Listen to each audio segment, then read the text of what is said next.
Okay, we'll bring to order the meeting of the Public Safety and Security Policy and Finance Committee and start out with a roll call. Representative Cornish. Here. Representative Johnson. Here. Representative Hillstrom. Here. Representative Becker Finn. Here. Representative Considine. Representative Dean. Here. Representative Frankie. Here. Representative Grossel. Here. Representative Howe. Present. Representative Lomer. Representative Lucero. Here. Representative Newberger. Representative O'Neill. Oh, I'm here. Representative Pinto. Representative Ward. Representative Zerwas. Okay, we'll entertain a motion to approve the minutes for March 14th. So moved. That was me being. Oh, my hearing. The left side isn't good. Representative Dean moves the minutes of March 14th. All in favor, say aye. Aye. Opposed? Okay. I guess we'll go, is Representative Creasha here? If not, we'll move with Representative Lunan. House File 1443, and the chair will move House File 1443 to be referred to the General Register. Representative Lunan, go ahead and introduce yourself and begin. Thanks, Mr. Chairman, and thank you for hearing the bill. House File 1443 does several things. First of all, it allows insurance companies to seek reimbursement in civil court for investigative costs when they've caught and someone's been convicted of committing fraud. And so it's just going to add to the factor that fraud will not pay. Another thing it does is in statute will protect the identity of mandatory recorded reporters of insurance fraud, and also removes some of the, because of redundancy, removes some of the reporting requirements of insurance companies when they are fined in another state. And the reason for that is all of that data is already on the National Association of Insurance Commissioners site. They can already get it there, and the Commerce Department actually was the one that asked to have that put in. And it allows, finally, for licensed police officers that are employed by the Commerce Department to serve warrants, and free the Commerce Department up from having to go get a local peace officer to do that. I'll answer any questions. Okay, questions, members? Seeing none. Any questions from the public? Also none. Any closing remarks? Where's this going to, Mr. Chairman? This is going to the floor. Okay. All right, well, I appreciate your support. See you there. Chair will renew the motion. House File 1443 be referred to the General Register. All in favor say aye. Aye. Opposed? Thank you, you. Representative Lunan.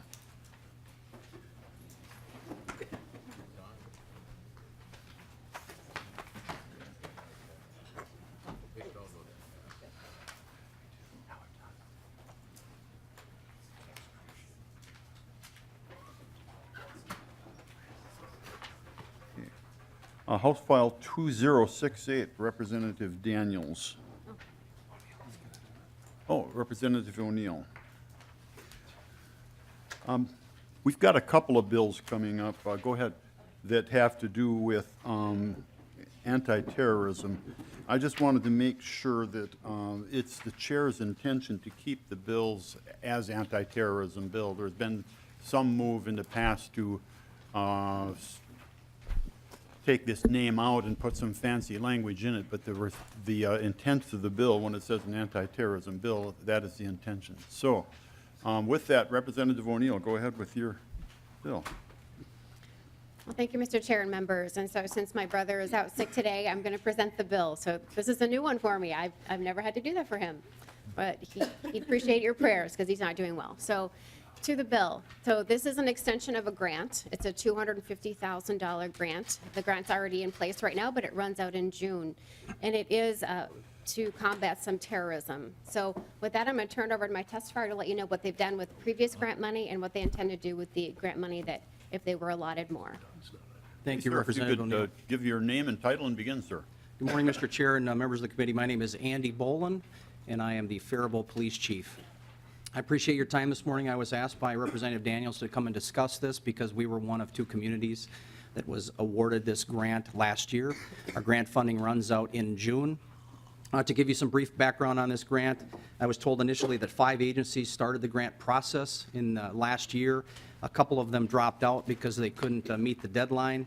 One particular one, we understood, did not meet the criteria, and the grant was awarded to Faribault through our community partners and Hennepin County through their community partners. So with that, the $250,000 was kind of split. I'll give you a brief overview of what the city of Faribault has done with that money. We partnered with what's called the Faribault Diversity Coalition. It was an existing community group that was very active. They use on the majority of the money for events for our Somali youth. It's obviously diverse across the city. It's not just targeting Somali, but we understand the aim of the bill is to make sure we build community relations and trust.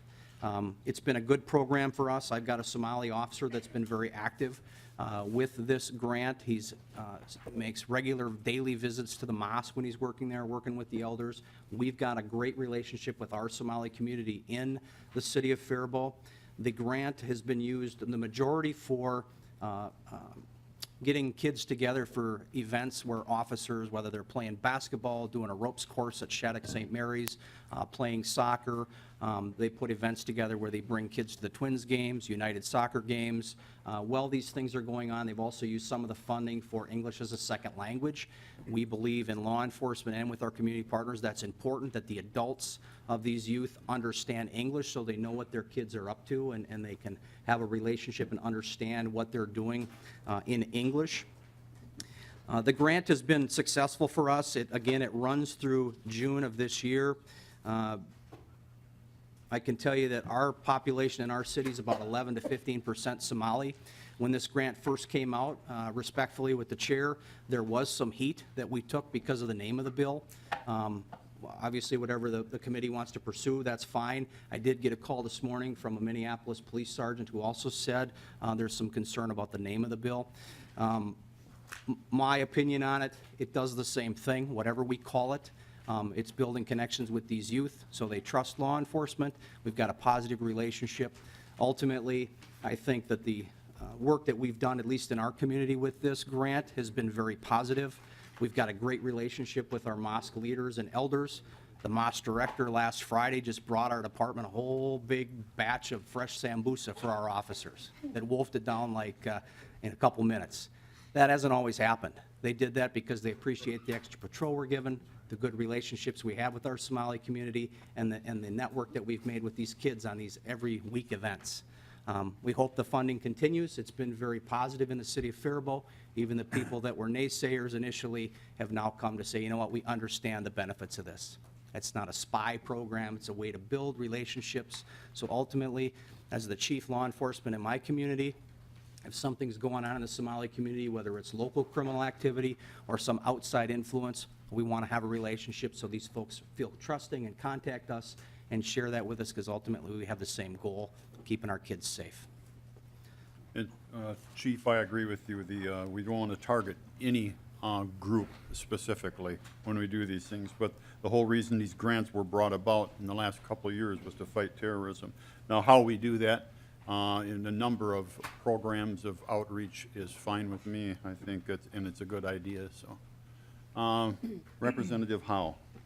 Thank you, Mr. Chair. And to the testifier, Chief, you know, this is great that it worked and it built those relationships and it's got that all going. I guess now that you've got that going, what would stop if you didn't have the money? Would you just stop and cut those relationships or would they continue? So I guess what effect would happen if you didn't have that money and what events would not take place now that you've got that all established? We're going to continue to do these kinds of things, sir. We're going to continue our programs even if we don't have the funding. But the reality is if the money's earmarked, what it has done is given our ability to have the adults at English as a second language, which I think is important if we're trying to understand what we're trying to deal with here. We can't, you know, law enforcement is not going to pay for English as a second language. That's where the bulk of the funds go. The reality is my department only gets about my city probably gets $20,000 to $25,000, much of which is officer overtime for these events. So Either way, it's not going to affect my budget. We have a good relationship. We had a good relationship before this started. We're going to continue some programs and outreach. We're active in the IDE celebrations. We're active anytime there's gatherings with our diverse groups in our city. That's not going to change. What will happen is you'll lose funding for an organization like the Faribault Diversity Coalition that's put a lot of money into English as a second language, which I think even in law enforcement, we all agree, that's kind of an important component to assimilation and understanding what our kids are doing. Representative Howe? Representative Howe, I share some of his concerns. I support the bill.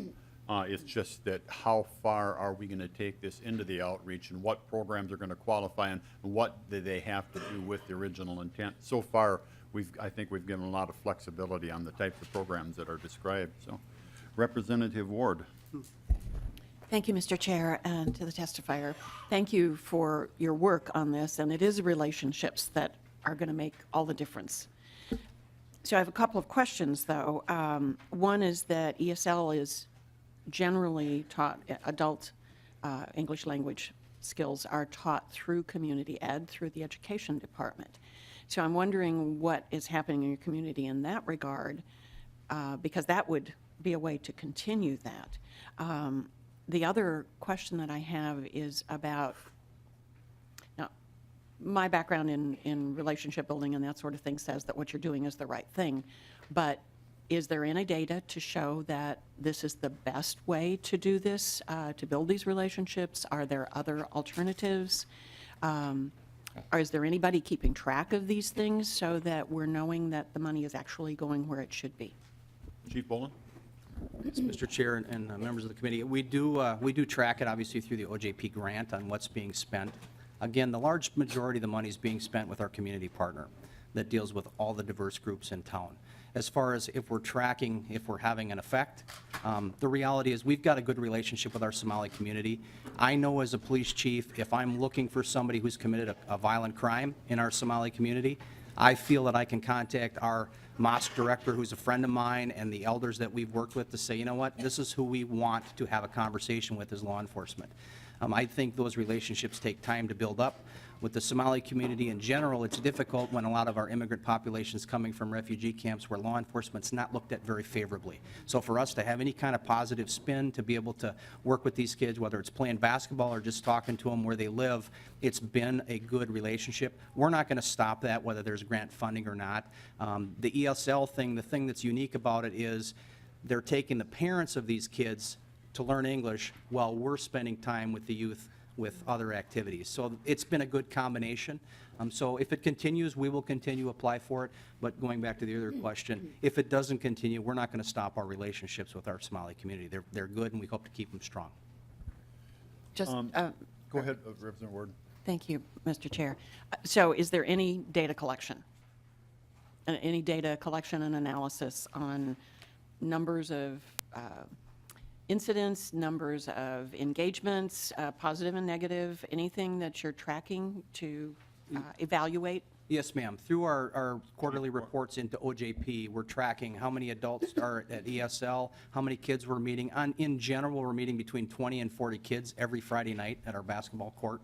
I mean, we're buying shoes for them. We're partnering with other community grants to get shoes. I mean, so we keep track of the numbers. It's been successful. Our population is, again, probably 11 to 15% estimate for Somali population in my community. I know we've made connections with, hundreds and hundreds of people in the last 8 months. So it seems to be viewed very positively. Again, going back to the name, it was a bit divisive, I think, across the state of Minnesota. I took a little heat at a community roundtable, but I think ultimately people have seen the benefit of just building relationships. So we have that data also through OJP. Okay, we've got Representative Considine and Grossel and Pinto, and we have another testifier to bring up here yet. Representative Considine. Thank you, Mr. Chair. Never tell the chair that you're going to do it anyway, even if you don't get the funds. I've heard him too often go, well, go ahead. I'm glad to hear you're behind this one. It sounds like you've got a great program and are doing exactly what this money was intended for. and I believe it's the right place to go with the money. When I was on the city council in Mankato, the Minnesota Council on Churches has a tapestry program that has been very active in the immigrant populations. And the one thing that we consistently heard was something that you mentioned, was from their countries in the refugee camps, they're scared to death of the police. And we were lucky that quite a few police officers participated in the tapestry program, and this was just an amazing experience for them to look at the police as their friends and that they are public servants.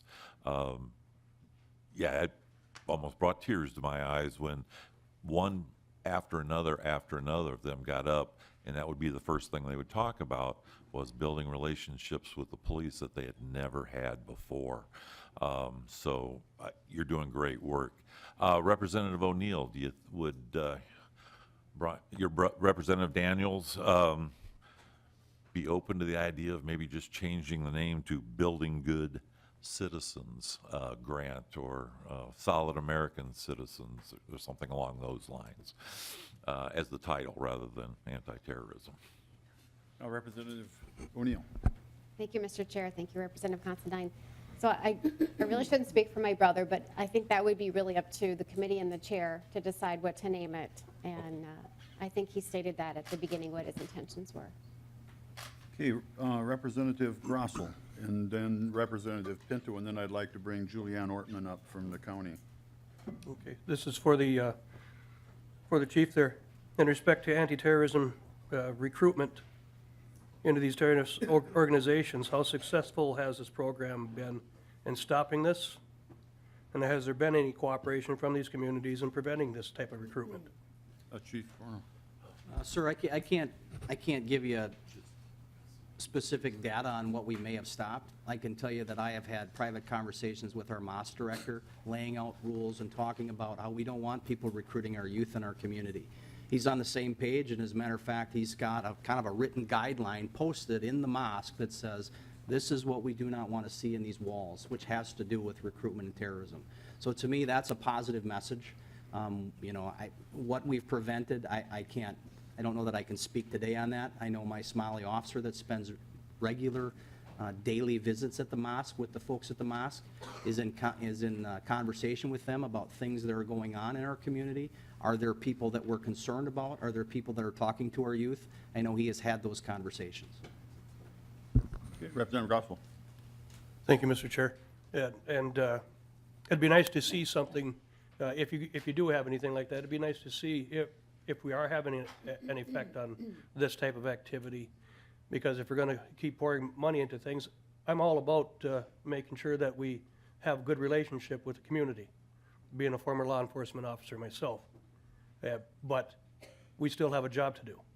And I would like to see that this is having an effect on that. It's all well and good to say this is what we don't want to see in these walls, but is it having an effect? That's, I guess, the bottom line is we got to do that. For the committee's information in the crowd, a lot of these grants that we're hearing doesn't necessarily mean they're going to go to the city or the county that's presenting them. These will be competitive grants through the Office of Justice Programs. And Representative Ward, it might be another place to get some information because they have to put detailed applications in for these grants with information on the past thing. And since they're competitive, some of them are turned down due to the lack of information on there. So it'd be another spot for you maybe to check out, so. Thank you. And Representative Pinto, and then we'll bring Ms. Ortman up. And Mr. Chair, that was actually what I was going to ask about, was the competitive, kind of how the grants would be awarded, so that was helpful. So I think I'm fine for now. Thank you, Mr. Chair. Okay, Ms. Julianne Ortman in the crowd. Oh, there she is. Welcome. If you want to give your name and title and begin, ma'am. Thank you, Mr. Chair and members. It's an honor to be here in a House committee. My name is Julianne Ortman. I serve as Chief of Staff in the Hennepin County Sheriff's Office. I work with Sheriff Rich Stanek. And a couple of years ago, I wrote a grant for the appropriation by the legislature to DPS for this funding. and we were funded. I've been directing our community engagement team activities since 2015.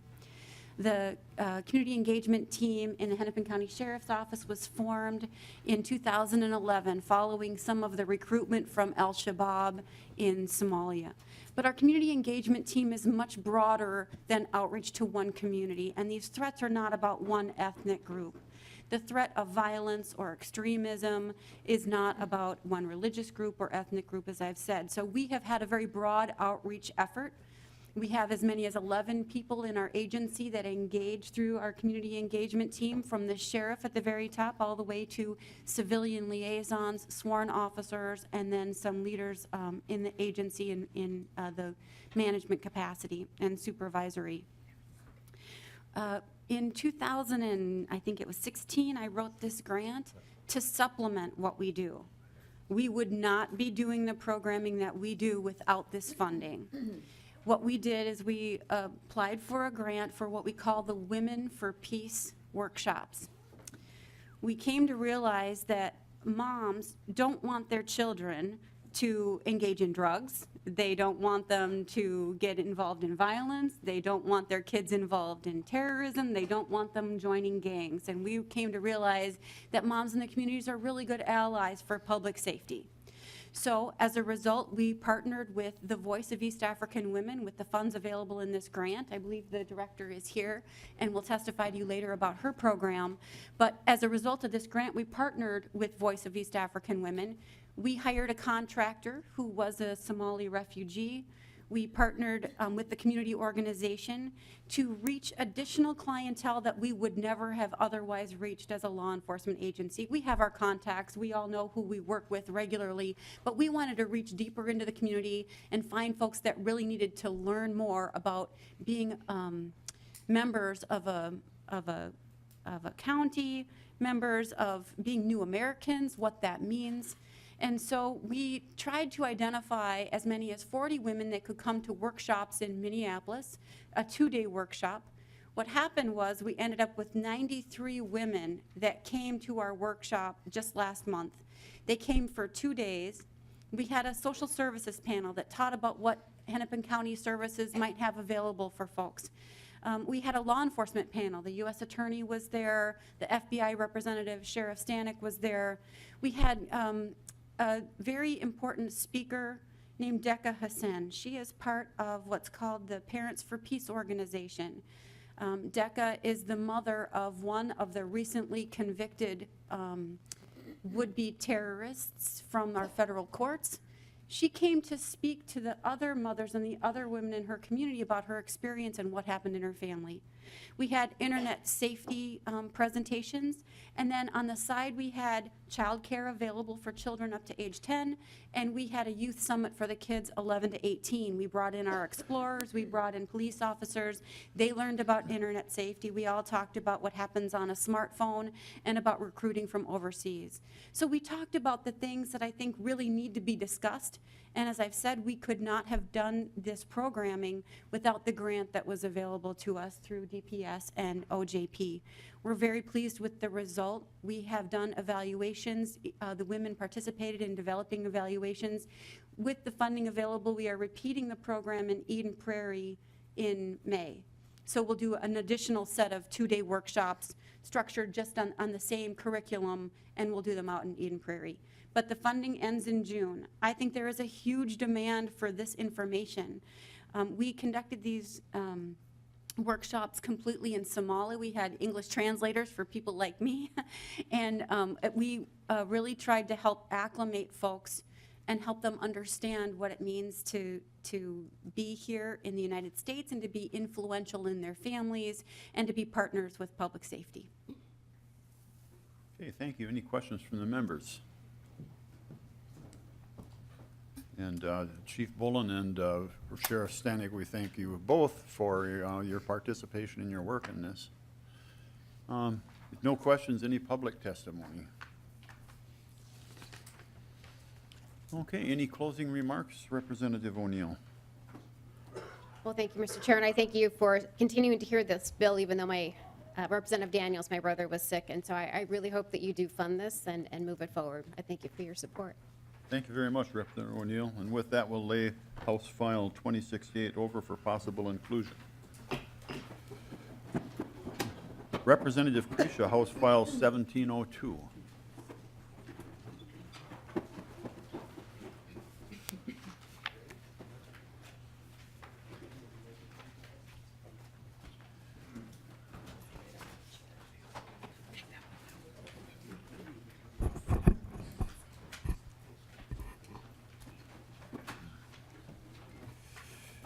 Okay, Representative Krisha, the chair will move your bill, House File 1702, to be referred to the General Register.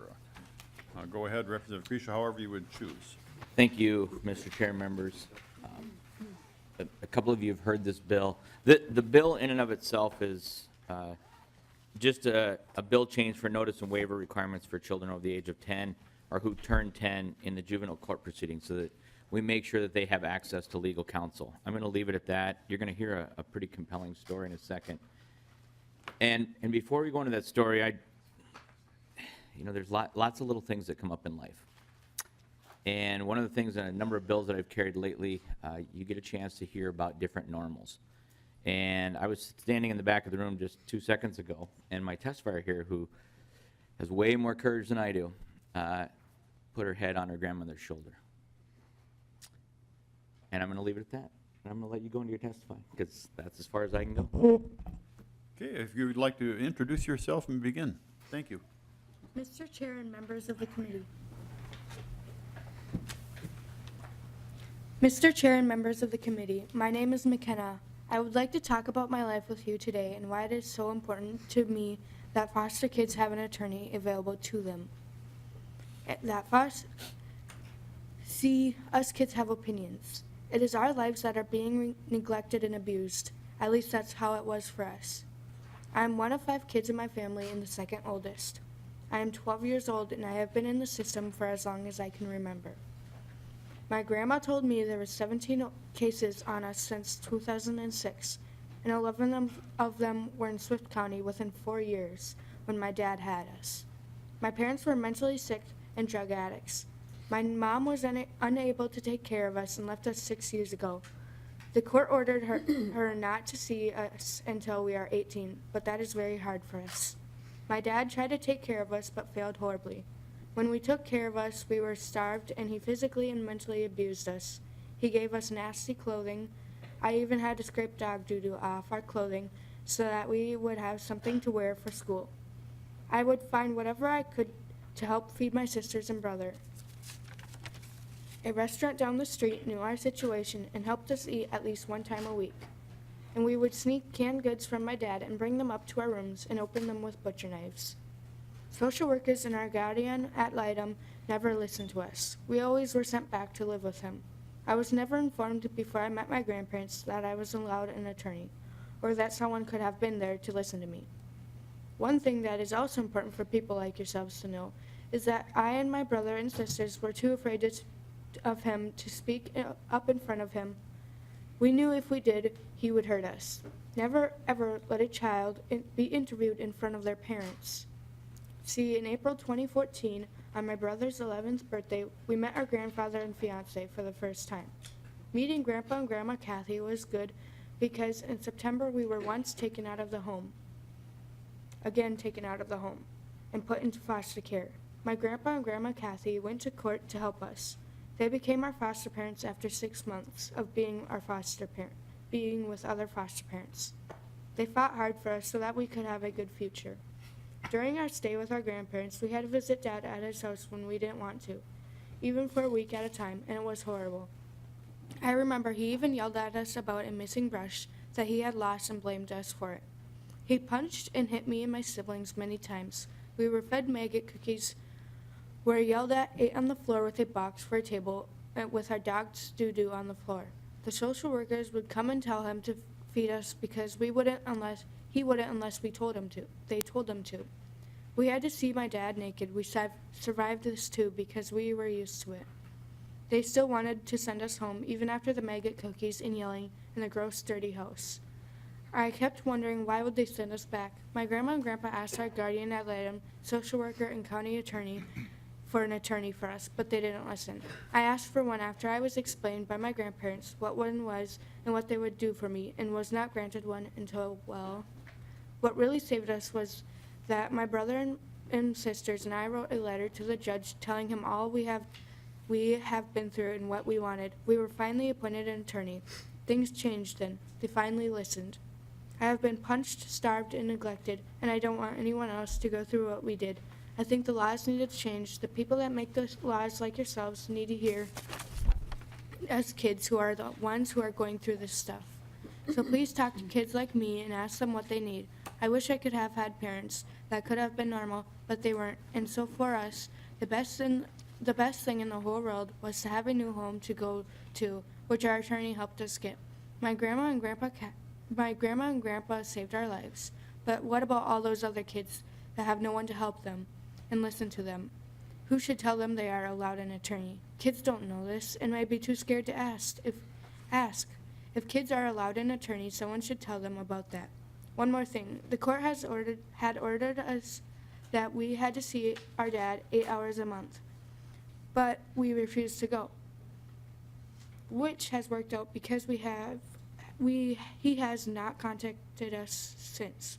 I have nothing to say to him, and no child should be forced to spend time with a parent that had abused them. So to sum things up, please pass this law to help all kids have a voice. We are young, but we are also smarter than you think. Save other kids' futures. Inform them they have a voice, and give them the tools to help. Give them an attorney. It's only fair, as parents are currently able to get access to an attorney. At least my dad had one. Thank you for your time and listening to me. Your friend, McKenna Ehrenholtz. Thank you very much for what you've been through. You've done an excellent job in testifying and keeping your composure. Thank you very much, ma'am. How would you like to proceed from here, Representative Krisha? Well, I think we should pass this, and then we should work with Representative O'Neill. We should get some funding, and we should do it right. How would you like to proceed, Mr. Chair? I was referring to your testimony. Sorry. I do have one more testifier, and we should go to Pantalova. Okay, welcome back with your name and title and begin. Mr. Chair and members of the committee, my name is Lilia Panteleva. I'm the Executive Director of Children's Law Center. Essentially, what we have here today is that in Minnesota, children are allowed an attorney by law. So kids who come into foster care who are removed from home who are 10 years of age or older have a right to legal representation. What we do have is a loophole in the law that doesn't specify who should tell kids that they have a right to an attorney, at what point, when it's done, and how it's done. So what we're trying to do here is fix that. We have identified that the responsible social services agency, which essentially is the social workers that have the initial interaction with children once they are removed from home, should inform these kids that they have a right to legal representation. That should be done fairly quickly, within 14 days of being removed from home or at the emergency protective hearing. As attorney for children, I can tell you that it's absolutely critical for us to get involved very early in the case to understand the situation, because we can actually fix it and prevent many things, including multiple placements, including holding the counties accountable for providing the services that these kids are entitled to. Having an attorney makes a huge difference in the case. Studies have shown that children who have legal representation find permanent homes at a rate of 1.5 times faster, therefore saving the foster care costs by 32%. We have represented kids who otherwise nationally would graduate from high school at a rate of 30%. The kids that we represent graduate from high school at a rate of 75 to 100%, because we believe in them, because we advocate for them, because we fight for them, because we know they have rights, and because actually oftentimes we are that only stable adult in their lives that they don't have otherwise. So with that, I respectfully request your consideration for passing this bill, and happy to answer any questions. Thank you. Thank you. Representative Considine. Thank you, Mr. Chair. McKenna, you are truly an amazing young lady and quite bright. Representative Krisha, the social worker and the guardian ad litem in this case, has anybody talked to their supervisor or reported what I would say was dereliction of their duties? Are you aware of that? Representative Creasy? And thank you, Mr. Chair, and Representative Considine. I'm not going to go there. I think our social workers are overworked. I think our guardian ad litems are doing the very best they can.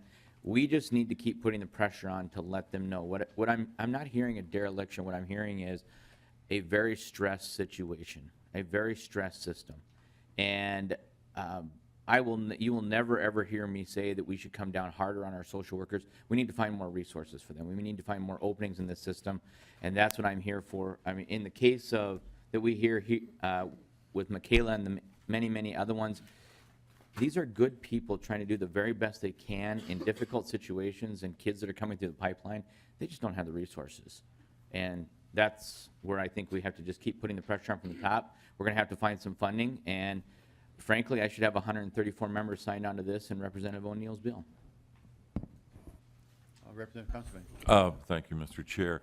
And I understand what you're saying. My wife's a social worker, though, and we've had the guardian ad litem, and they are charged with having McKenna's best interests. And I also heard during her testimony that she had specifically asked for an attorney, and they failed to get it. That I find unacceptable, but again, I don't have all the issues at hand. But I would like to say one more time, McKenna, you're amazing. Thank you. Representative Becker-Finn. Thank you, Mr. Chair, and thank you, McKenna, for testifying. That was really powerful testimony and is really important, so thank you. Representative Creasy, I think I'm already on Representative O'Neill's bill, very appreciative of you bringing this issue forward. Other folks have come to speak to me about this issue, and it's my understanding that it is going to be expensive to fix this problem. But, you know, we talk a lot about unfunded mandates. This is a right that our children have that they're not getting access to a right that they have under the law. And so just want to emphasize how important this is, and thank you for bringing this to everybody's attention. So thank you. Okay, thank you. Representative Hillstrom. Thank you, Mr. Chair. Thank you for bringing this bill, and thank you for your testimony. You did a great job. Members, the public defender's office are the ones that are charged in the statute with representing children over 10. It is this committee's task to fund the public defender's office. The guardian ad litem's office is charged. We fund that program here. Currently, there are 240 children in Hennepin County that are mandatory guardian ad litem cases that don't even have a guardian ad litem because there aren't enough, and we haven't funded it enough. So this is a right. This is a right that our children are entitled to under the statute, but it is this committee's job to make certain that the funding is there to make sure that those rights are protected. So I hope that we have the ability to take care of that this year. Thank you, Representative Creasy. Thank you. Okay. No more questions from members. Any comments from the public? Representative Creasy, any more testimony? I do not, Mr. Chair. Just Okay, final then. comments on the bill when you're ready. Oh, that's what I meant. Anything from you? Go ahead. Sure. So thank you, Mr. Chair. So my final comments are this. The soundbite is these kids deserve at least one adult voice that they can get out of the situation that they're in. And so that's why I bring this bill up. To Representative Hillstrom's point and Representative O'Neill, yes, we should find a way to fund this. I will not say that this is going to fall lightly on the chair's shoulders. This has got to be something we all push for. This has got to be a priority that comes up from 134 members in 87 counties. The reason I say that, I brought this bill forward and I've gotten pushback from counties. Their first concern is, how do we handle this? And my answer is, I don't care. Frankly, that's not my problem. Your problem is to take care of this. And so we have got to keep putting pressure on from the top. I understand limited resources. I understand budgets. I also understand priorities.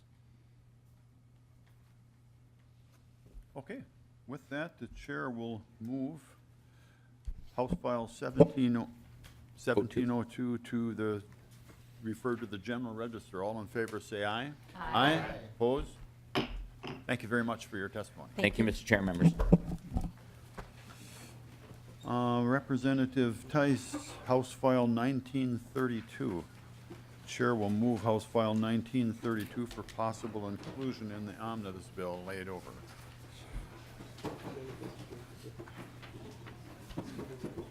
Representative Tice, when you are ready, go ahead and introduce yourself and begin. Thank you, Mr. Chair and members. House File 1932 is a way for Central Minnesota to continue all the good work that they've been doing regarding sex trafficking in our area. Most people will say, oh, it's not happening in my community, but in our community, it is big time. And I'm relatively new to what's going on, and it's actually just incredible some days, both good and bad. The work has been incredibly wonderful. We've made some great strides, but the fact is how ingrained it is in our community is absolutely incredibly horrible. So with that, I'm just going to turn it over because you're going to hear the rest of the story from these two, and while they figure out who's going first. With me, I have our County Attorney, Janelle Kendall, and Waite Park Chief of Police, Dave Bentrud. Okay, whichever one would you like. All right. Chief, go ahead. Chief Dave Bentrud, Police Chief in Waite Park. And Chairman Cornish and members of the committee, I appreciate the opportunity to come back and share a little bit of what's happening in our area. This issue really came to light of trafficking and prostitution in our area about 5 years ago when we had a 14-year-old girl out of the Twin Cities that was being trafficked out of a local motel in my community. And needless to say, that got my attention. And in the 5 years since then, we have been working on this issue through our local investigator work, kind of under a mutual aid situation. We have identified over 150 women in that time that have been trafficked in our area. We have arrested over 100 Johns for soliciting prostitution. Several of those have been soliciting for sex with minors. We have tried to do some educational programming. We've done what we call a John School, which is trying to reduce the demand. We have been making referrals to victims of trafficking to try to get them out of the lifestyle. And we have been doing this, like I said, more or less part-time in rather informal under local mutual aid. More recently, we've had two investigators, primarily an investigator from my department who is a general investigator, as well as an investigator from St. Cloud PD who is also a school resource officer. So needless to say, they have other cases. Late last year, we, through the Stearns County Attorney's Office, we implemented in a county a high-risk runaway protocol in which juveniles who had run away from home were, it wasn't just a matter of law enforcement just returning them home, but there was an interview process, and we've developed a form that officers need to go through with these runaways when they are located and when they are returned home. And I think we implemented this about November of last year is when it kind of went countywide. And our investigators following up on those have identified 7 juveniles from our area that have been trafficked. They've disclosed being trafficked. Of the 7, 1 indicated they were up in the Duluth area in a hotel out of Lake Elmo. Another was indicating they were in Fargo and in the Twin Cities. All of them under the age of 18. The youngest was 14. Several of the girls are from the St. Cloud metro area, but we had girls from smaller communities like Bruton and Paynesville that were somehow recruited into this lifestyle. So we have started out trying to assess the scope of the problem in central Minnesota. And as we've kind of peeled back the layers of the onion, if you will, we have assessed that it is a significant problem. And over the course of the past year, we have been working, law enforcement with local prosecutors, Stearns County Attorney's Office, victims advocates, to try to develop a response, a multidisciplinary, multi-jurisdictional response that we believe will work in our area to combat this issue. And maybe at that, I'll turn it over to Janelle and maybe describe the specifics as far as what that team might look like and why it's so critical for us. Thank you. Ma'am, before you begin, if during your testimony, if you could just touch on whether your task force networks with other task force around the state and shares tactics or ideas or does any networking. So, go ahead. Absolutely. Janelle Kendall, I'm the Stearns County Attorney. We learned this from Representative Pinto. Literally, it was his boss, John Choi, that originally told us that we were the largest demand outside the metro area, that St. Cloud was where they were seeing a lot of activity. Literally, Ramsey County was picking up our girls in downtown St. Paul. So that's where we started this, and we are still very much involved in the VIC Task Force, which I believe was also started out of the Ramsey County Attorney's Office, as well as with the U.S. Attorney's Office. Andy Luger started his career in 1989 prosecuting trafficking cases. So he gets it, he knows what's going on, and because we are the Jacob Wetterling County, we are very, very familiar with working with the feds. As Dave said, the good news and the bad news is we know what we've got. And what we've accomplished so far with 150 prostitutes identified, we're prosecuting the Johns. We're actually hanging convictions on the Johns, which is a little bit something different than you can do outside the metro. And we also then have 8 pimps so far.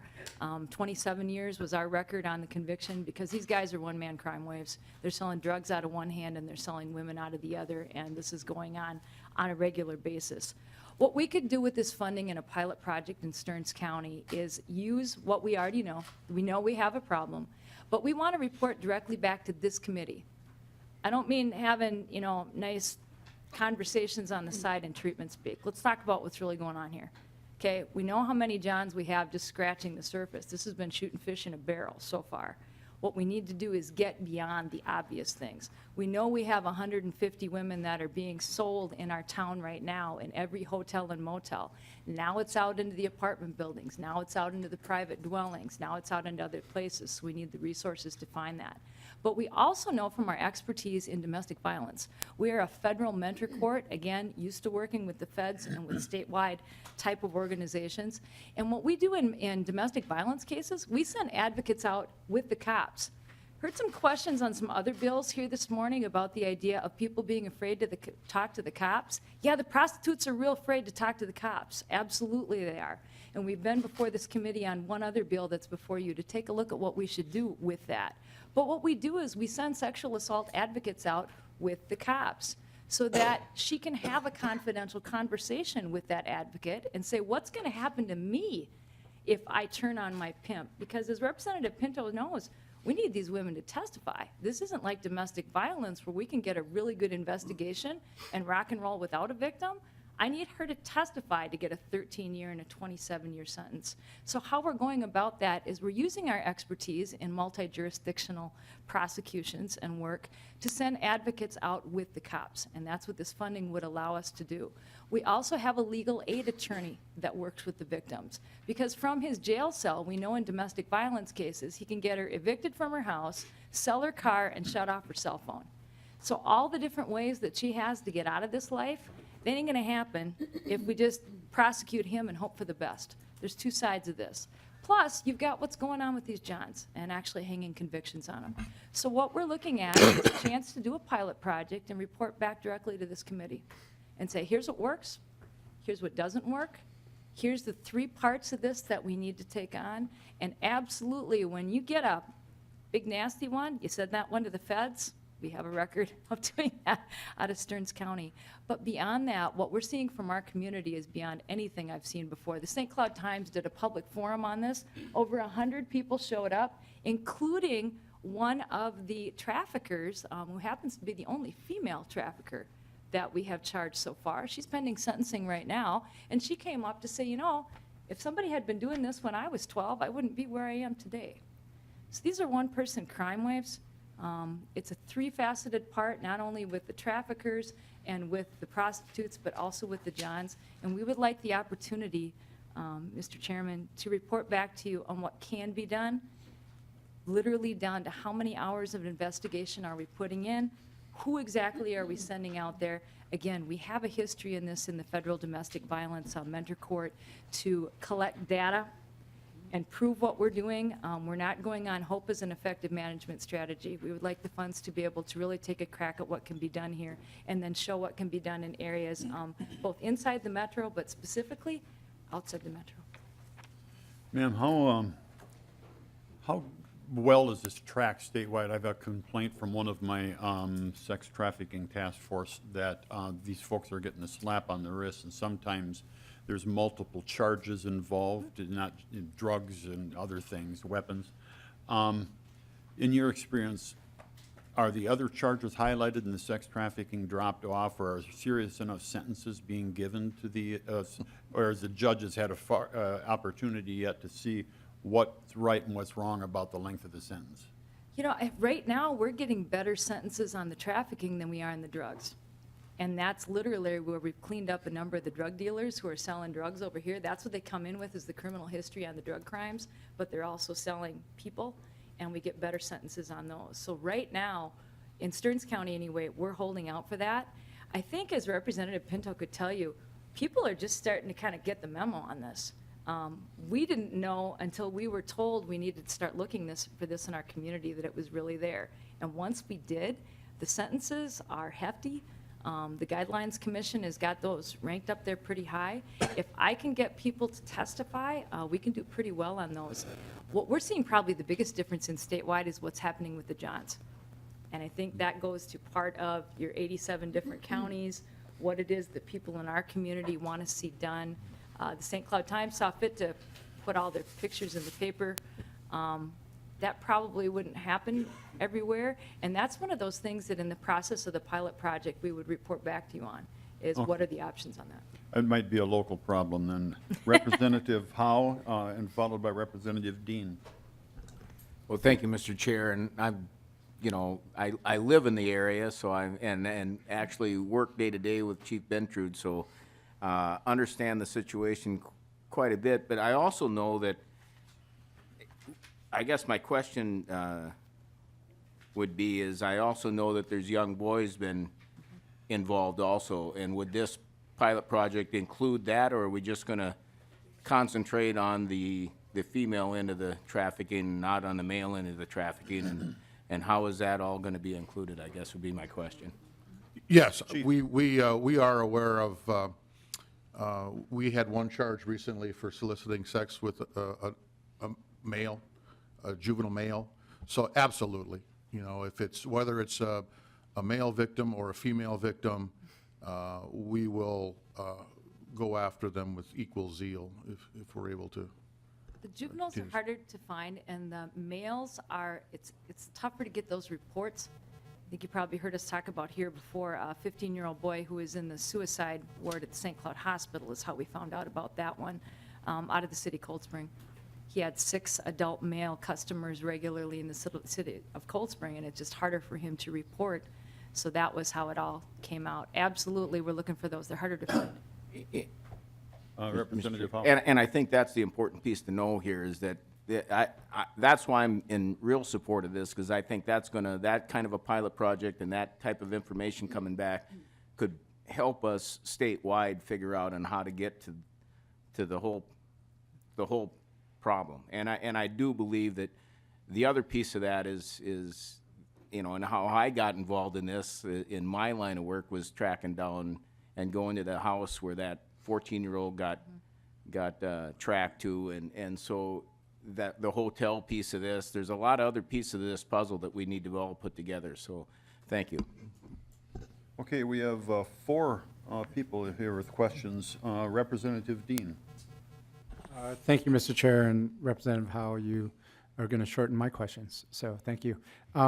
So it's called the Central Minnesota Sex Trafficking Task Force. I mean, do you do work outside of Stearns County, or is it specifically within Stearns County? I'm trying to understand exactly the reach of the work that you're doing. The 3 officers that are Ms. Kendall. proposed are, I'm sorry, are from Wake Park, St. Cloud, and the BCA. Absolutely, we need the statewide jurisdiction because the traffickers don't really care where the county line is and where the city boundaries are. So absolutely, we've already, and then you've gone in to maybe talk about some of the training you've done. Chief. Well, yeah, our investigations have taken us, or taken our investigators up into the Morrison County, and probably the three-county area of Stearns Bend and Sherburne. So that's why I'm emphasizing the multi-jurisdictional approach, because, again, it's just not isolated to the St. Cloud metro area.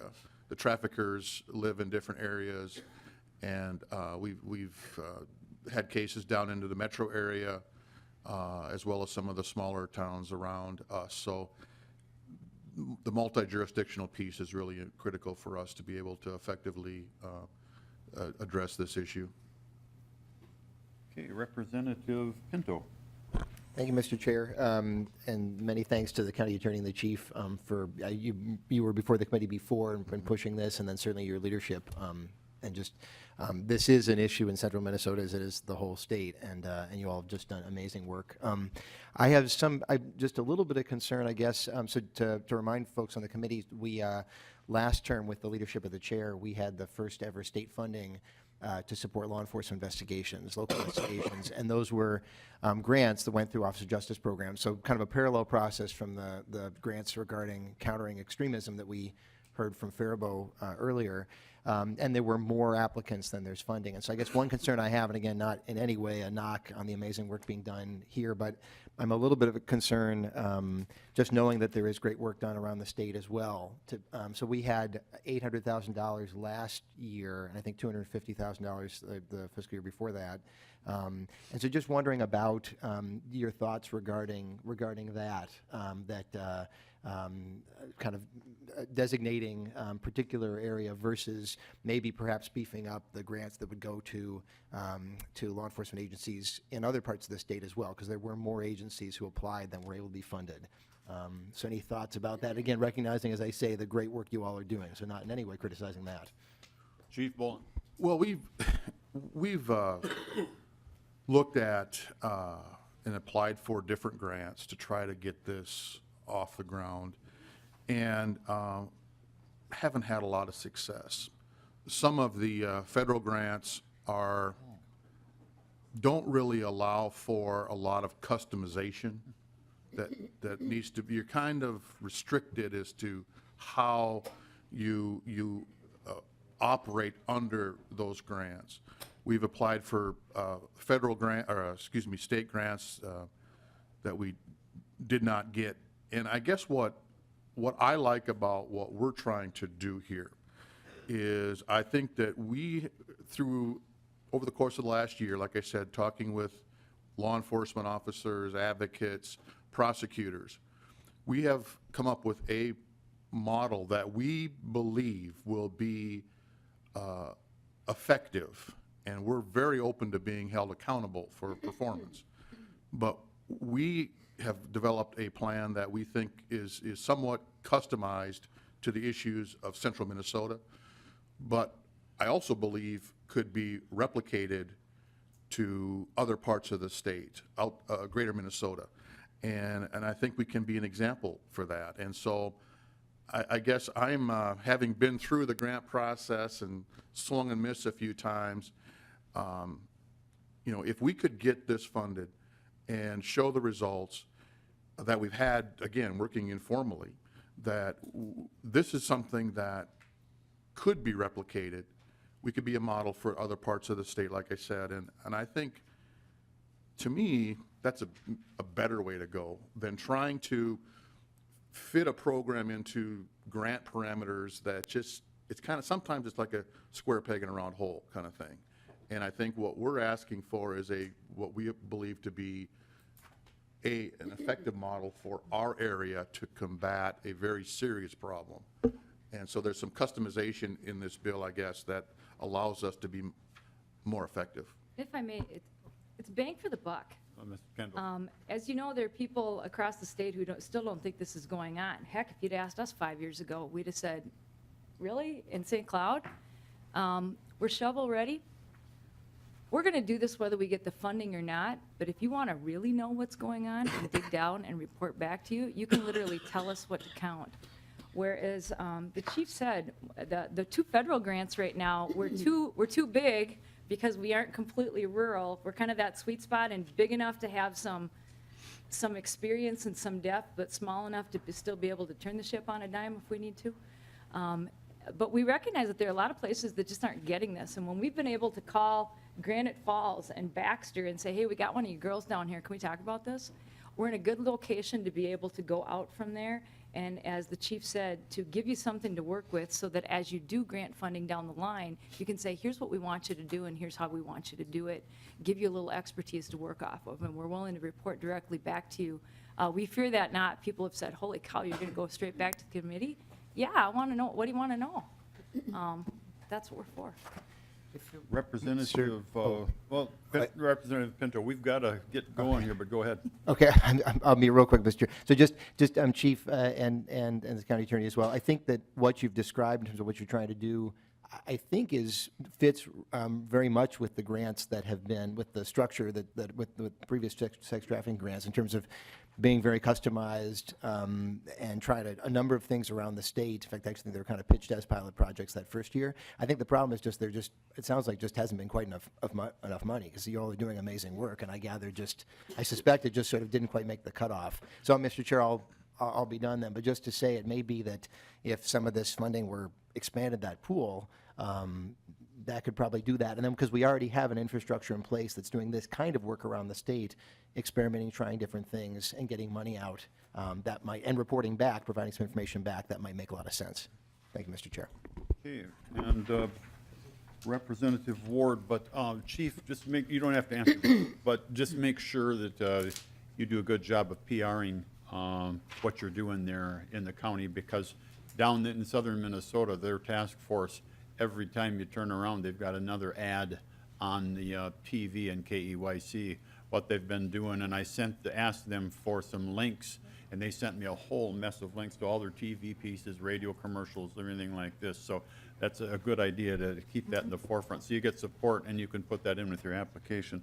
Representative Ward. Thank you, Mr. Chair, and I will be quick. I want to thank you for the data focus and the opportunity to review what's happening so that we can focus the money and be really effective with it. I'm so much in favor of the stakeholder collaboration that you've described. I have two other potential stakeholders that you haven't mentioned, and I'm assuming that you are incorporating them somehow. One would be the school districts, counselors, teachers, having that communication relationship, because I think that they are in a position often to know that something is going on in an earlier stage. Kids having trouble, whatever, so that might help a little bit. The other is, you mentioned several of the counties, but Stevens County, I'm wondering about the tribal reservations, because I know that there are problems as people are moving around the state. So those were just two other colleagues that I think would be really helpful to you, for you to incorporate in that. Thanks. Representative Becker-Finn. Thank you, Mr. Chair. And actually, Representative Ward stole my question. I was also going to emphasize, I think, in order to address these issues, they're really pervasive in the community, and was just wondering about what type of outreach and bringing in kind of more of the community. And then to that, I think the progress we've been able to make on sex trafficking in the last several years, I think partially is in the way that, we've kind of enlightened way of viewing the problem. And I just wanted to point out that, most of these people who are being trafficked these people are victims. So when we talk about, a lifestyle, they're victims. And also wanted to point out, especially with the juvenile victims, these aren't that they're having sex with somebody for money. It's they're being taken advantage of by criminals. And so I think that the way we talk about that is really important, because it isn't having sex with a 14-year-old. That's not possible. It's assault, and I know that you know how important that is. I just think that the way we talk about it is important, as we're trying to get more of the community engaged in what we're trying to accomplish. So if you could talk a little bit about bringing other folks from the community, kind of bringing it to their attention as well. We've got 30 people at the table every time we meet. The schools are there. Catholic Charities is there. Our homeless outreach is a key part of this. We have 2 social workers who do nothing but work the streets in St. Cloud with those persons. We've already been out to all the mandated reporters in District 742 because very commonly these people will self-identify but not want to report, not want to talk to people like us. We get that. Legal Aid is there. The Regional Navigator obviously is also there. But not only the shelters and the homeless and the schools, I just cannot believe the amount of people that have jumped in, telling us, we're seeing this, thank you for finally naming it and saying it out loud. Yeah, Centric Care has representation there, so this is a very broad, we have, CC Turlau is trying to raise money privately for a safe house for women. I mean, it's a really broad-based, multidisciplinary group. I probably understated that during my comments, but it's one of the more rewarding work groups that I've been a part of in my career. Okay. Representative Grossel should be our last question. Representative Grossel. Okay. First, I thank you for doing this work. It's work that needs to be done. And these are some tough cases, I'd imagine, from time to time. Representative Finn brought a very good point forward there, that a lot of these are child victims of this sexual assault. So this is for either the chief or county attorney here, that you having any problems with prosecution of these cases and with sentences? Are you getting good sentences on these? Ms. Kendall? Yes, absolutely. As I answered the chair's question, it's getting people to testify, and it's victims who are willing to identify. Because getting to those kids, they're harder to find because they don't just jump out at you, as this young lady who testified right before us, and that's what we're dealing with. They're not in a position to speak up for themselves and to get out. When they do, the sentences are, quite frankly, very good. Okay. It's a matter of being able to get a proof beyond a reasonable doubt case in front of a jury. My taxpayers got no time for this. We've tried 4 of the Johns so far. They've got no time for that either. So we're getting convictions on all of those without any problem as well. Now, you're talking about stiff sentences. Give me an example, please. Ms. Kendall? 27 years, 13 years, 18 years, Okay. not 18, 8.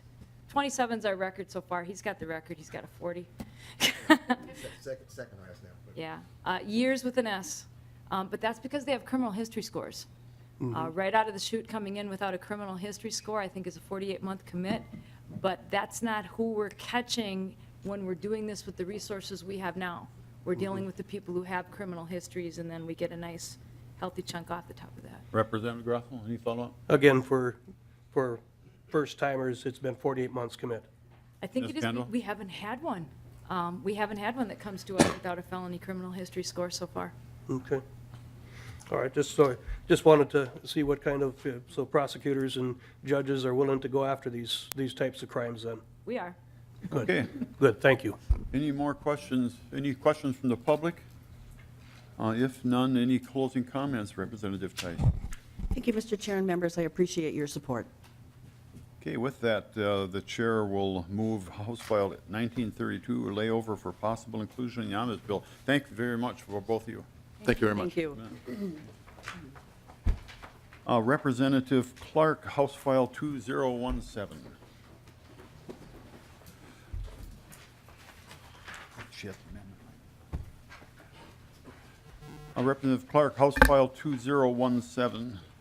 The chair will move for layover for possible inclusion. Before I have you do your amendment, which we'll do because we usually do the amendment to get it in the proper form the author would like it, but I just want to ask you, do you really want it in that form because the chair does not like the amendment? And so it's up to you how to proceed. Proceed at your own risk. I don't like the law enforcement piece being taken out, and then I would like you to explain what Islamophobia is in detail and why you have that inserted, if you could. Mr. Chairman, I'd like to ask you to move the amendment. I'm happy to answer those questions. Would you like to adopt the amendment? Or? Yes, please. Okay, the chair will move the A2 amendment. All in favor say aye. Aye. Opposed? No. Motion carried. Thank you, Mr. Chairman. Well, I'm really pleased, members, to bring this bill before you. Some of the testimony you heard earlier about the success in my own county, in Hennepin County, with the work that's been done to deal with intervention with youth who are being recruited either into violent gangs, sometimes into terrorist type of activity, all of those kinds of things, is due to the organization that is being funded in this bill. You heard a lot of information about the women who have, hundreds of women who have come to the meetings with our county, and they were brought there by this woman who you're going to hear from in a moment, Farhia Khalif, who is the Executive Director of the Voice of East African Women. And Mr. Chairman, if I might just answer your concern briefly about the amendment, because I think you will see why it makes the bill stronger. One of the things in talking with members of the community about the existing bill, I heard earlier when we were sitting in here, people were discussing the fact that some of the titles or the ways that images that are put forward in trying to deal with these kinds of issues may raise concerns within the particularly East African community. They feel they're being named or stigmatized in some way. And so the language that we put here is to try to deal with some of that. And we realized that we'd also left out the word gangs, so gangs needed to be put in. The other part, you asked about the issue of Islamophobia. That is really addressing a concern that the people in the community have, that they are sometimes being recruited, and the dynamic that's going forward is based on fear or loathing of the Islam religion, of people that's their faith. And so we wanted to put that in there to make that clear. That is a dynamic that's out there. The next part is establishing a youth advisory council. In the amendment, in talking again with feedback, one of the things I like to do with bills is to try to get feedback from the community who are most impacted. It was really clear that youth need to be involved in a way where they're really providing guidance to this kind of work. It just can't be done by adults. The fathers of one of the young men who is actually in prison because he was vulnerable to this, talked with me and just said, you know, we have to have our youth be leaders in this because they won't listen to us adults so much. We got to have the youth talking to each other. So that is why that was put in there. And then the last part, we deleted the wide open funding. And Mr. Chairman, I talked with you about that as we were walking down the stairs the other day, that I wanted details on how that would be, how that part would be developed before it was left in. And I'm happy to say that in a conversation I had this morning with the Deputy Sheriff of Hennepin County, he agreed that the independent bill that Representative Daniels has fits this part fits well in there, and I support that. I want to support them in getting their funding for that, so I can be talking with you more about that if you'd like. Anyway, the most important part of this whole bill is not this amendment, it's what the bill is about, and I want to turn this over to Farhia Khalif, again, the Executive Director of the Voice of East African Women, and let her talk with you about the incredible work that they have been doing and the success that they've been helping bring to this effort. Ma'am, if you introduce yourself and begin, thank you for coming. Thank you, Mr. Chair.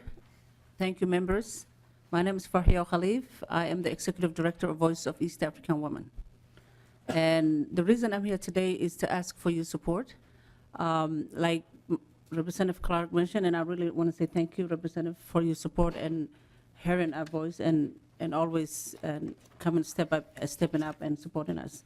I just want to go ahead and straight in and to tell you that Voice of East African Women last 4 years has been working with the law enforcement. That included Hennepin County Sheriff, police departments, both Ramsey County, Hennepin County, Anoka County, all the counties. Back in 2014, before I even knew about what it means, the law enforcement in the Somali community, I started doing what they call Mothers Against Youth Recruitment. I held my first town hall meeting was back in October 2014. I did not know who's going to show up. I had a tremendous turnout. I have all the law enforcement, all 7 counties showed up.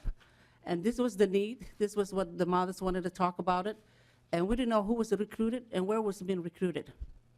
Moving forward, not knowing the mothers and not speaking what's going on in their own houses, we learned so much is happening, but moving forward back in 2015, when the rumors coming in the community where a lot of Somali youth was being recruited, ISIS, Al-Shabaab, We thought it was a joke because nobody wanted to talk about. Mothers was, I will say, in denial because they thought this was the law enforcement trying to trap the mothers in the community. I myself, as a mother of 2 boys, I didn't know nothing about it. So talking to the mothers, talking to the law enforcement, partnering with U.S. Attorney's Office, Andy Lugar, I learned a lot. I started talking to the mothers, and I started asking the questions about who's really recruiting your children. Is this truth? Do you know anything about ISIS? Do you know anything Al-Shabaab? Do you know anybody's reaching out to? Everybody will say, no, that's not true. The FBI is out here to get our children. And 2016, as you're all aware of it, 10 Somali young boys was picked up and put in prison because they were being recruited. Mothers was scared. They didn't know what to do. And as we held many meetings, like I said before, and all these workshops, mothers afraid to come forward and talk about it.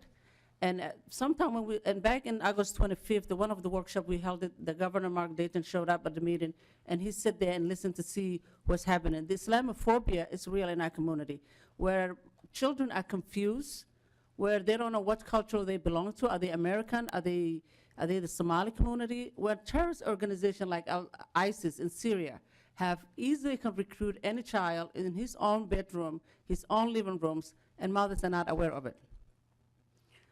We partnered with Hennepin County Sheriff July 2016. Even though we were partnered with Hennepin County Sheriff since 2013, we were doing once a year what they call with Hennepin County Sheriff Stanek, coming forward, talking to the mothers, talking to the youth. What we learned last year was tremendous needed. We got it funded. That funded would help mothers to come forward to talk about any issues that they're facing when it comes to their children. Youth recruitment is real. And just talk about it. Like Deka Hussein, who's a full-time advocate at the organization, she could not be here today because she's an advocate of the day today. Deka Hussein, it was one of those mothers who was in denial as well. She did not want to she did not want to hear that her son was recruited by ISIS. She was one of those mothers who was out there in the community talking about, this cannot happen to me, this cannot happen to anybody, this is a trap. It can be a trap by the law enforcement, and we cannot be out there and telling our children as be recruited. Moving forward, I asked Deka, I said, did you talk to your son? Did you really talk to him and ask him, is he really talked to ISIS? Did he really been recruited? She said, I don't know, but I will try to do that. After she met with her son, looked him in the eye and asked him the question, tell me the truth. Did you talk to ISIS? Were you in contact with people in Syria? And he said, yes. I was recruited. I have people who's in the other side of the world who emailing me every day, who are talking to them every day. And yes, I'm one of those people who's planning on to go join ISIS and become a member of the ISIS and terrorist organization. That's when Deka Hussein tell her son, if you want me to be your mother, you must step up and you must tell the truth and plead guilty. It was hard.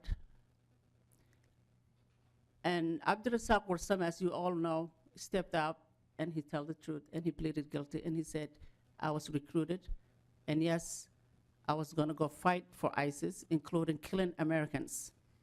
So for me, that was just a moment I realized how many mothers is in the community are not talking to us. There's many children in PIM picked it up. Please talk to your children. The law enforcement is not here to get you. We want to build this bridge to be partner. Working with Hennepin County Sheriff, we did a workshop on February 25th. Almost 100 mothers showed up. About 54 children showed up. You know what? We were overwhelmed because we didn't expect more than 30, 40 mothers to show up because people are in denial, remember?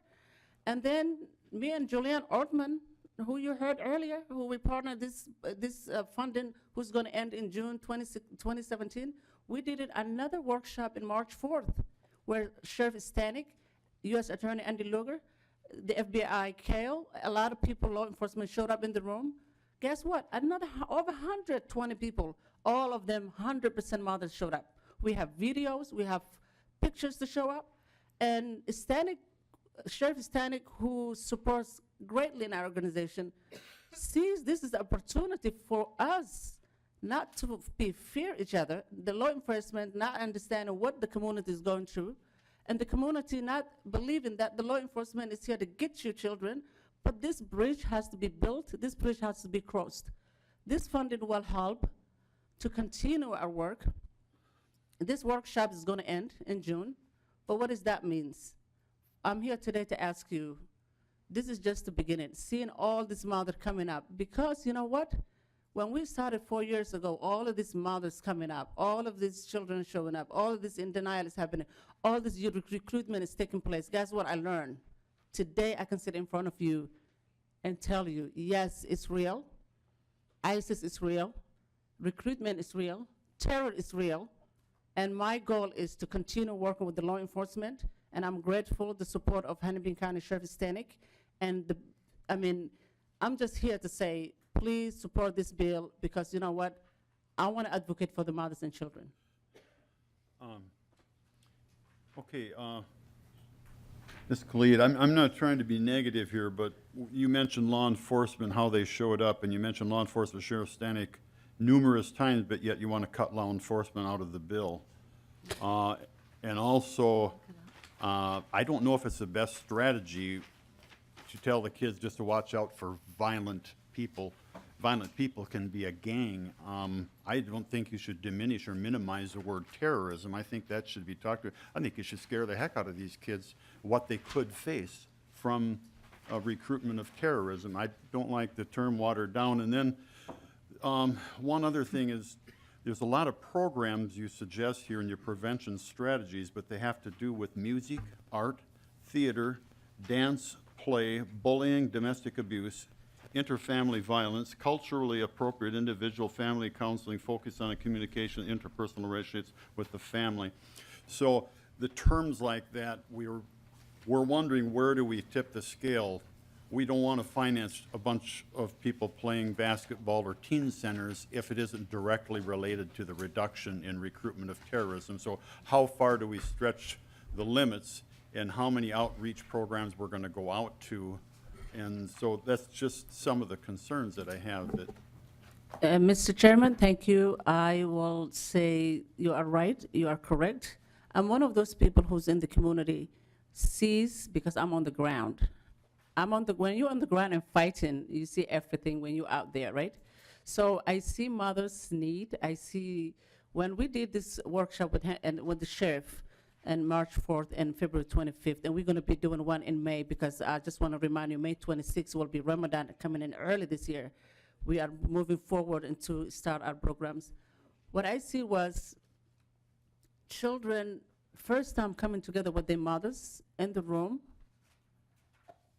It's not only me, the sheriff also can testify that. That is what's missing in our community. When mothers knows when her children is during the day, she was there for 8 hours. But what about if the teenagers and the kids who showed up, they were somewhere else? They could have been right there in ISIS and recruited room.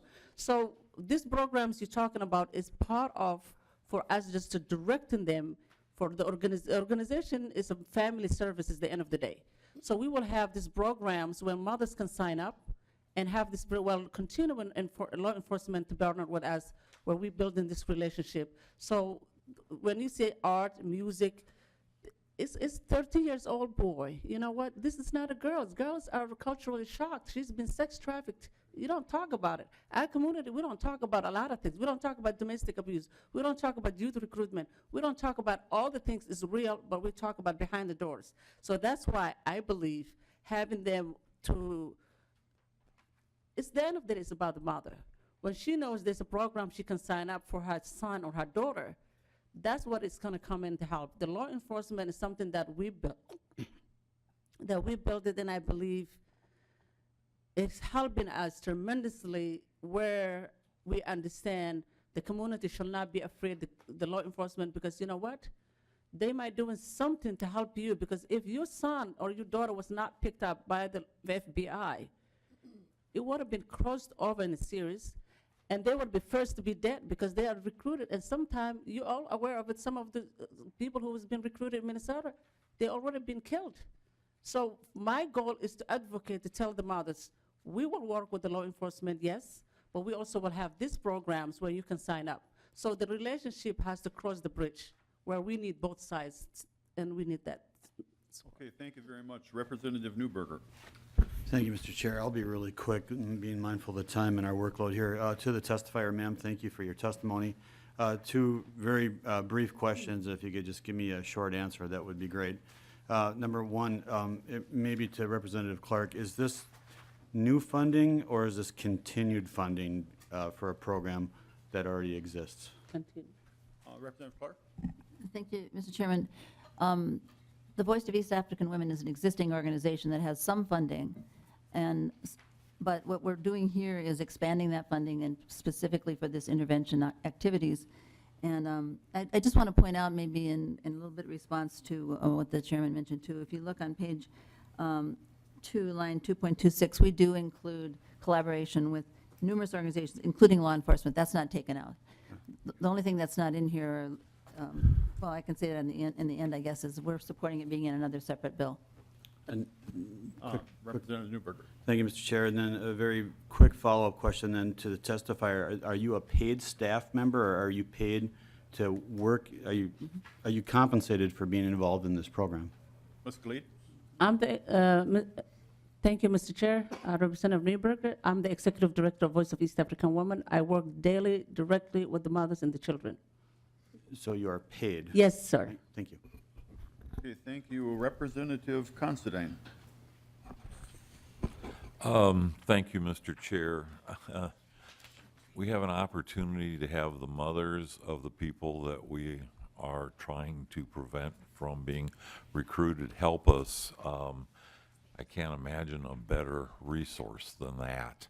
And as to the components the chair was talking about, if you are going to integrate these people into our community, they have to have something to do. They have to feel like they are part of the community. There is no stronger deterrent for recruitment than to feel like they are involved, that they have something to lose. It's when they're sitting isolated in their rooms on the internet is when they're being recruited. So I believe the components that you're talking about are essential to make the program work. Thank you. Any more questions from members?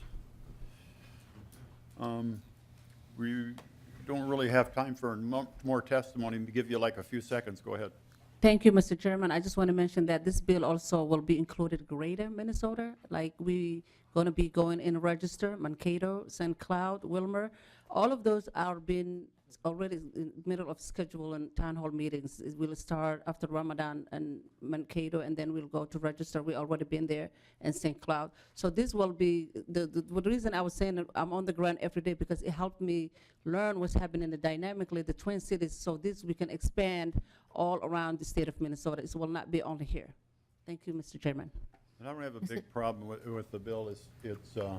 We started out with anti-terrorism, but now we're integrating into the community and making people better citizens, and we're stretching it out into areas away from the original intention, but we're welding them in because we believe that will accomplish the final purpose. So it's just where that balance is what we're trying to find. Did you want to? Sure, go ahead. Go and introduce yourself and begin. Mr. Chair, members of the committee, Deputy Shane Murray with the Hennepin County Sheriff's Office. Just real quick, there's been a lot of talk about the Sheriff's Office here, and just for the record to reflect, we extremely value the partnership we've had with the Voices of East African Women in the past and in the future, but on this specific bill, the Sheriff's Office is not taking a position. Just wanted the record to reflect that. And I just ask you a question. Does it cost the Sheriff's Department money when they show up at all these events and put time into them, yes or no? Yes, sir. Okay, thank you. Representative O'Neill, quickly. Mr. We Chair, got I another actually bill. have a question for the testifier that just left from Hennepin County. Deputy? Sheriff?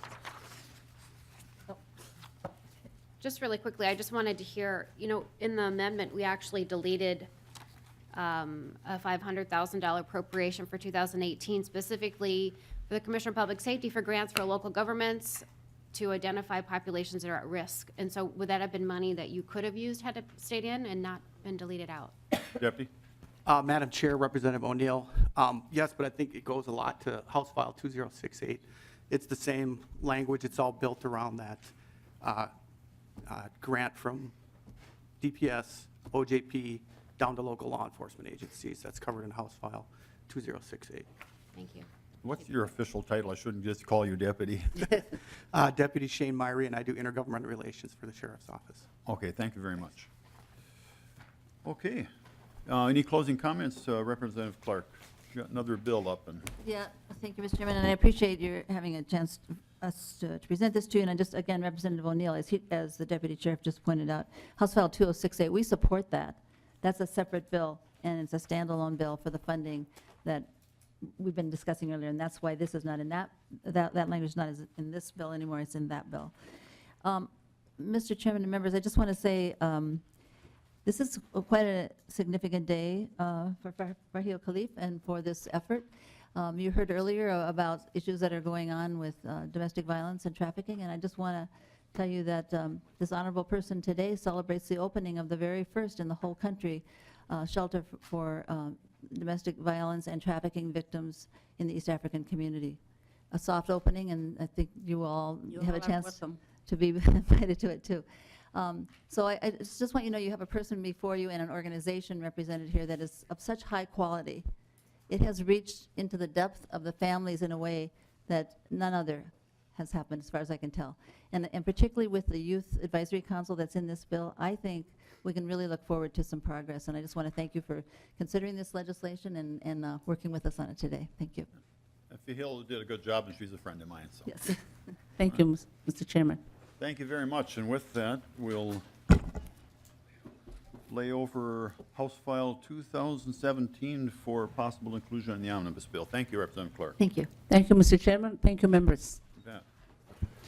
Last bill, House File 1833, Representative Johnson, you can move your bill for possible inclusion once you get there. Mr. Chair, members, I'd like to move House File 1833 for possible inclusion. Okay, Representative Johnson, go ahead, sir. Members, I presented this bill earlier this year in less than 3 minutes in the Transportation Committee. I'm going to see if I can do that as well today. Earlier in February, I was contacted by a sheriff's office who had a special response vehicle that was, they had their concerns because of the early weight restrictions being put on because of the warm February. The vehicle was overweight to be used on township roads. Now, across Minnesota, the vast number of roads are township roads. And their concern was the last time they had used their special response vehicle, is the armor-plated vehicle used in special tactical needs. The vehicle was shot at and was hit multiple times while they were trying to approach the building that they were going to be going to, and it changed into a different type of situation. I've since talked to a couple other different departments that have armor-plated vehicles, and they too have also received and hit rounds while they were approaching the buildings. These vehicles are needed very badly for law enforcement safety and for the safety of our law enforcement officers. And while I was having the bill drafted up, I also contacted my ambulance service. And I asked him what the weight limit was on ambulance. All of us remember the show, or most of us remember the show Emergency. Back then, they had a fire truck, or paramedics in a fire truck that went out to the scene, and a station wagon showed up to load the patient and haul him to the officer. Now the ambulances are basically it's an ER on wheels.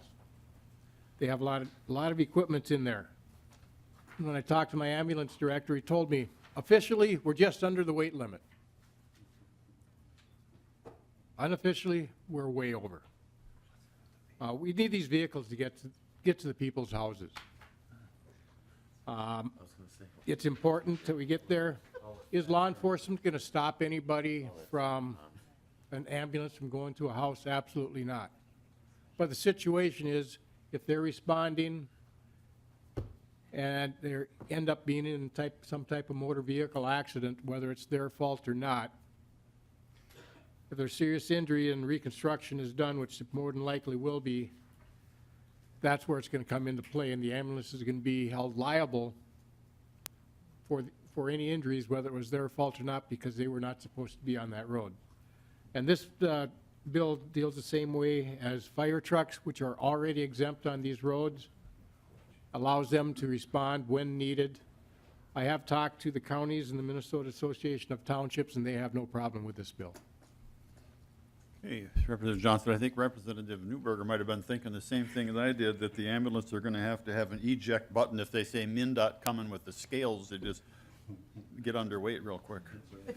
I thought that'd be funnier. Representative Dean, followed by Representative Hilstrom. Thank you, Mr. Chair and Representative Johnson. I think this is a relatively good bill. I think it does what it needs to do. I begin to get a little bit concerned on the damage that may be caused on some of these roads by the added weight during what's such a critical time. And the reason that I'm bringing that up, I'd really love to see a transportation bill that serves the whole state of Minnesota, and I think that this is a type of bill that points to the fact that we need to have a transportation bill. Okay, Representative Hilstrom. Thank you, Mr. Chair and Representative Johnson. I'm looking at lines 2.6, that's subdivision E. It says that it doesn't apply to vehicles operated under terms of a special permit issued as provided by law. Is there anyone else other than law enforcement or emergency vehicles that can get a special permit under this law? I'm not aware of any. I had not noticed that. I'm glad you brought that up. When I went up to the revisor's office, they were trying to clean up the statutes because they had a tough time trying to find where the fire department apparatus were exempted. So they were just trying to clarify the statute.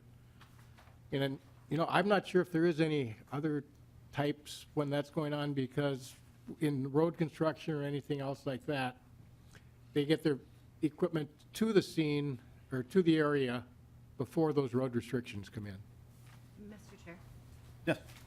Thank you, Mr. Chair. Just Representative Johnson, between now and the time we see this bill again, you may just want to find out if there is anyone that you don't intend to be exempted from this under that special permit. I will do that. Thank you. Okay, no other questions? Any questions from the public? Seeing none. Representative Johnson, want to move your own bill for possible inclusion? I will renew my motion to have this bill included for possible inclusion. Okay, with that, I think we're adjourned, aren't we? Thank you.